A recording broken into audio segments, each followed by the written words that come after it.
The story made me think about my own mortality, so to the universe and creator. I offer this poem.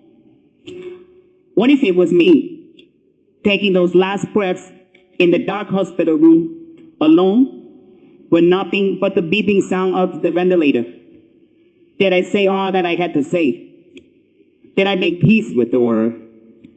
Every horror movie I've ever watched, Jason and Freddy, the boogeyman, heights, spiders, and all the childhood phobias I could think of combined, do not compare to the fear of dying alone, away from family, with unfinished business and unspoken words. The other day, I had a good long cry with a trusted confidant, a family member, a storyteller, and spoke words of love into existence. Should my breath escape me someday? To those who have poured love, nourishment, and kindness into me, including teachers, mentors, coaches, and every non-family adult who has lifted me up along the way. I thank you, and I hope I did you proud. To the fellows in my closest circles who saw me at my goofiest and heard my loudest laugh on, fish on, and cheers. It's 5 o'clock somewhere. I'll save a seat at the friendly poker table for you. Just don't bluff Jesus. He can make your poker face. To the girls whom I have had the sweetest privilege of falling in love with, from my junior high crush, to my prom date, to my Disney girlfriend, and my most recent and now formal partner, I thank you. I love every bit of my journey with you. Yes, especially the tears, because you made my time here as humanly as it can possibly be. Falling in love with you, ladies, were the sweetest chapters in my book of life.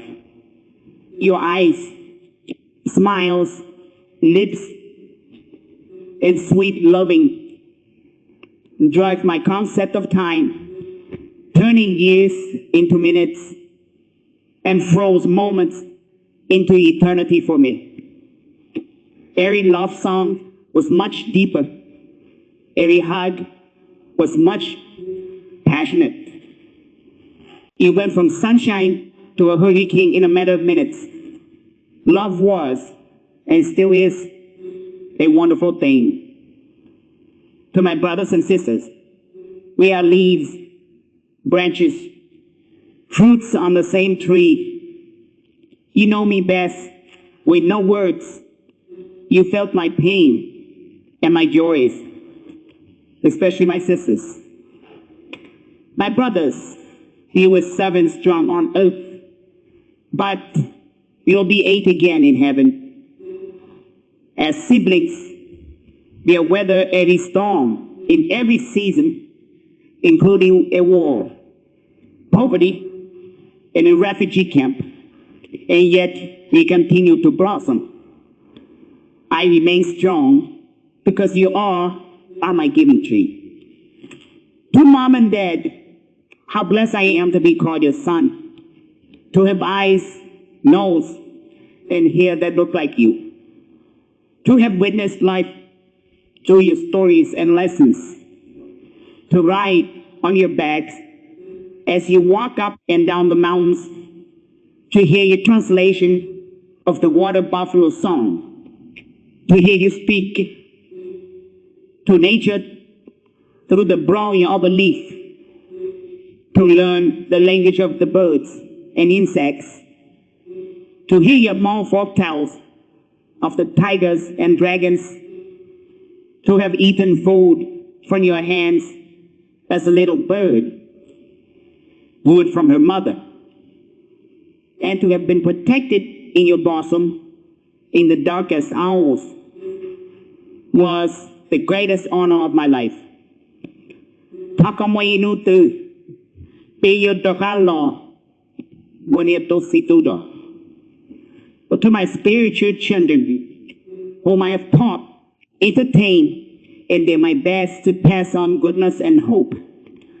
Continue to believe in yourself. Bet on yourselves because you are the ones you've been waiting for. And continue to speak up for those who are voiceless. And continue to fight for justice and bring light into the world. Never give in to bitterness, fear, or hate. Be kind to each other and be kind to Mother Earth, and she'll be good to you. Smile when you think of me, for I'm smiling because I thought of you.